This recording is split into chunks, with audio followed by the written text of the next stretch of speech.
Hello guys, welcome to my channel. हमारा आज का टॉपिक है कि आखिर वो कौन से रीज़न है जिनके कारण से स्पर्म काउंट कम हो जाता है। तो स्पर्म क्या होता है, इस पे मैंने ऑलरेडी वीडियो बना रखी है। स्पर्म बनता कैसे है, इस पे भी वीडियो अपलोड है, तो आप जाकर वो चेकआउट कर सकते हैं। आज की इस वीडियो में हम जानेंगे कि आखिर ऐसे कारण कौन से हैं जिनकी वजह से स्पर्म काउंट कम हो जाता है। तो बहुत सारे लोगों को आपने कहते हुए सुना होगा कि उनका स्पर्म काउंट कम आया है, तो आपके मन में सवाल आता होगा, बहुत लाजमी सी बात है कि मन में हमारे क्वेश्चन आएगा कि आखिर स्पर्म काउंट कम होने की वजह से क्या दिक्कतें आती हैं। तो देखो, एज सच तो कुछ प्रॉब्लम नहीं होती है, बट स्पर्म काउंट कम होने की वजह से जो लेडीज़ होती हैं उनको कंसीव करने में प्रॉब्लम होती है, क्योंकि स्पर्म की हेल्प से ही तो एग फर्टिलाइज होता है। अगर स्पर्म काउंट में दिक्कत आ जाएगी तो एग को फर्टिलाइज होने में भी क्या होगी, प्रॉब्लम होगी। तो इसीलिए बेबी कंसीव करने में प्रॉब्लम आती है उन लोगों को जिनका स्पर्म काउंट कम होता है। ऐसा सभी के केस में नहीं होता, ऐसे कुछ केसेस देखे गए हैं जिनमें कि स्पर्म काउंट कम होने के बावजूद भी प्रेगनेंसी में कोई दिक्कत नहीं आती, but most of the cases में दिक्कत आती है। और पता कैसे चलता है कि आप जानोगे कैसे कि आपका स्पर्म काउंट कम है? देखो, ये घर पे नहीं पता चलता कि आप घर पे बैठकर अनुमान लगा लो, इसका चेकअप होता है। और बेसिकली कोई सिम्टम्स ऐसे कुछ खास नहीं होते हैं कि आपको कुछ बाहर से दिखाई देगा। आप जब जाओगे डॉक्टर के पास तो रिपोर्ट के माध्यम से ही पता चल सकता है कि आपका स्पर्म काउंट कम हो गया है।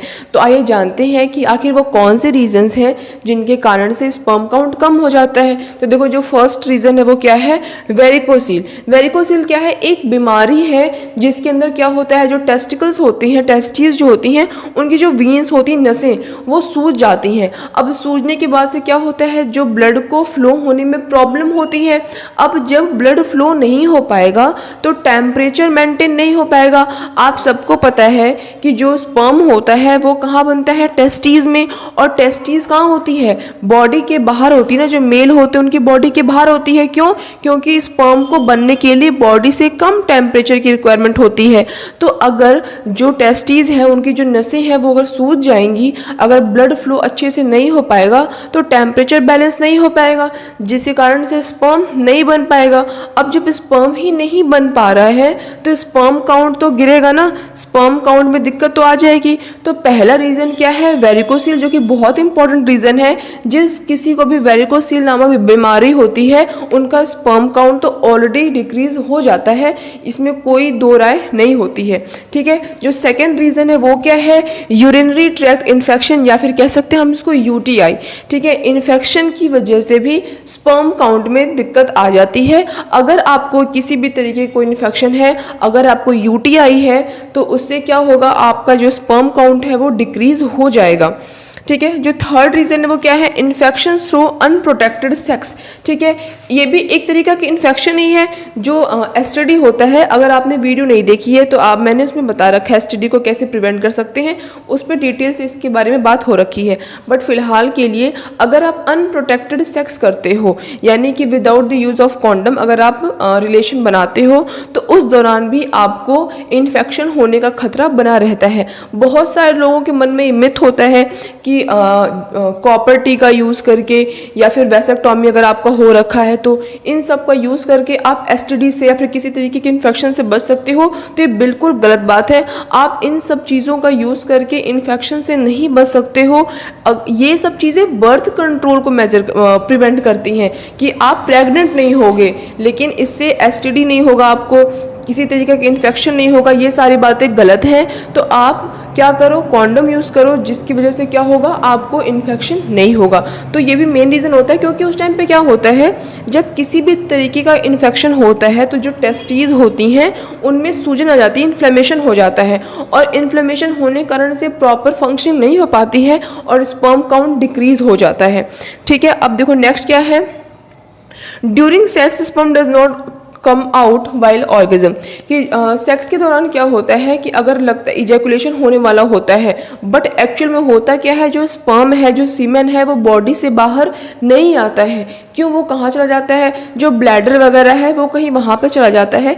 अब आपके मन में ये भी सवाल आएगा कि ऐसा क्यों होता है कि सेक्स के दौरान आखिर क्यों स्पर्म बॉडी से बाहर नहीं आता है? तो उसका मेन रीज़न होता है कि अगर आपको डायबिटीज़ है या फिर आपको कोई स्पाइनल इंजरी है, इन सब के कारण भी क्या होता है, अगर मान लो कोई यूरेथ्रा में प्रॉब्लम है या फिर आपकी ब्लैडर की सर्जरी हो रखी है, तो इन सब कारण से भी क्या होता है, जो स्पर्म होता है वो इजैकुलेशन के दौरान बॉडी से बाहर नहीं आ पाता है और उसके कारण से भी क्या होता है, स्पर्म काउंट डिक्रीज हो जाता है। अच्छा, स्पर्म काउंट डिक्रीज हो जाता है कि कैसे पता चलेगा, काउंट क्या होता है? जैसे कि जो नॉर्मल जो स्पर्म काउंट होना चाहिए वो होना चाहिए 15 मिलियन टू 39 मिलियन पर ml। ये आपका क्या होना चाहिए, स्पर्म काउंट होना चाहिए 15 मिलियन टू 39 मिलियन पर ml।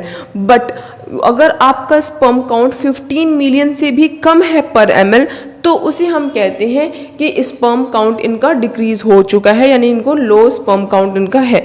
ठीक है, अब नेक्स्ट देखो क्या कह रहा है कि हाँ, ये तो पढ़ लिया कि डायबिटीज़ प्रॉब्लम है, कोई स्पाइनल इंजरी है, ब्लैडर सर्जरी है, यूरेथ्रा प्रॉब्लम है, तो उस दौरान भी क्या होता है, जो स्पर्म काउंट है वो कम हो जाता है। नेक्स्ट लिखा हुआ है हार्मोनल इम्बैलेंस, कि अगर आपका हार्मोनल इम्बैलेंस हो चुका है, देखो ये क्यों होता है, एक्सेसिव अमाउंट ऑफ एल्कोहल का कंजम्पशन करते हो, अगर आप बहुत ज़्यादा स्मोक करते हो, बहुत ज़्यादा टोबैको का सेवन करते हो, या फिर गलत खान पान है, रूटीन आपका गलत है, बहुत ज़्यादा स्ट्रेस ले रहे हो, ये सारा रीज़न, सारा इम्पैक्ट किस पे डालता है, आपके स्पर्म काउंट पे इम्पैक्ट डालता है। और अगर आप अभी भी बहुत ज़्यादा अल्कोहल का यूज़ करते हो, सिगरेट यूज़ करते हो, स्मोकिंग करते हो, टोबैको च्यूब करते हो, तो इन सबको आपको तुरंत छोड़ देना चाहिए, क्योंकि ये सब आपकी सेहत के लिए बहुत ही ज़्यादा हानिकारक है। और अगर आप स्ट्रेस लेते हो तो आपको एक्सरसाइज करना चाहिए, योगा करना चाहिए, जिससे कि आपका मेंटल हेल्थ बना रहे, तभी आप अपने स्पर्म काउंट को इंक्रीज़ कर पाओगे। अदरवाइज़ ये सारी चीज़ें स्पर्म पे बहुत ही ज़्यादा इफेक्ट डालती हैं। नेक्स्ट लिखा हुआ है डिसऑर्डर ऑफ डाइजेशन। ये आपको बिलीव ही नहीं होगा, बट मैं आपको बता रही हूँ, ये बात सच है कि अगर आपको डाइजेशन की प्रॉब्लम है, ऐसा नहीं कि अगर आज मुझे डाइजेशन में कुछ दिक्कत हो गई, एसिडिटी हो गई, तो आपको अरे नहीं नहीं मैम ने कहा था कि अब मेरा स्पर्म काउंट घट जाएगा, ऐसा नहीं होता। अगर आपको बहुत लंबे समय से है, लाइक आपको 3-4 ईयर से लगातार आपको डाइजेशन की प्रॉब्लम हो रही है, आपको एसिडिटी हो रही है, आपको कॉन्स्टिपेशन हो रहा है, तो उससे क्या होगा, आपका स्पर्म काउंट घटेगा ही घटेगा। एक बात बताओ, स्पर्म को बनने के लिए भी न्यूट्रिएंट्स चाहिए होते हैं ना। अगर आपको डाइजेशन में ही प्रॉब्लम होगी तो ये स्पर्म काउंट तो और सो ऑब्वियस, जाहिर सी बात है कि वो क्या हो जाएगा, गिर जाएगा। तो ये सारे कुछ मेन रीज़न हैं जिनके कारण से क्या होता है, जो स्पर्म काउंट होता है वो कम हो जाता है और हमें दिक्कत आती है प्रेगनेंसी में, मतलब यानी कि बेबी को कंसीव करने में। अब उसके सिम्टम्स क्या क्या हैं वो भी देख लो एक बार। लो सेक्स ड्राइव, कि सेक्स की इच्छा ना करना, या फिर बहुत जल्दी इजैकुलेट हो जाना, पेन, या फिर स्वेलिंग इन टेस्टिकल्स, ये सब कुछ क्या होते हैं, कुछ ऐसे कारण सिम्टम्स होते हैं जिनको देखकर आप पता लगा सकते हो कि आपको लो स्पर्म काउंट की समस्या हो चुकी है। बट ऐसा कुछ इसका मेन सिम्टम्स नहीं होता है। अब क्योंकि ये स्पर्म से रिलेटेड है तो थोड़ा बहुत जो भी सिम्टम्स आएगा वो टेस्टिस वगैरह के अराउंड ही आएगा, बाकी और बॉडी में इसकी कोई भी लक्षण दिखाई नहीं देते हैं। अब स्पर्म काउंट को हम कैसे घर पे ही उसको इंक्रीज़ कर सकते हैं, उसके बारे में अगर आपको जानना है तो नेक्स्ट वीडियो मैं इसके ऊपर अपलोड करूँगी। तब तक आप कोई डाउट हो अगर आपको तो आप कमेंट बॉक्स में पूछ सकते हो। बाकी ऐसे और इंटरेस्टिंग वीडियोस के लिए मेरे चैनल को सब्सक्राइब जरूर करें, और अगर वीडियो पसंद आई हो तो उसे एक लाइक ज़रूर करें। That's all, bye guys.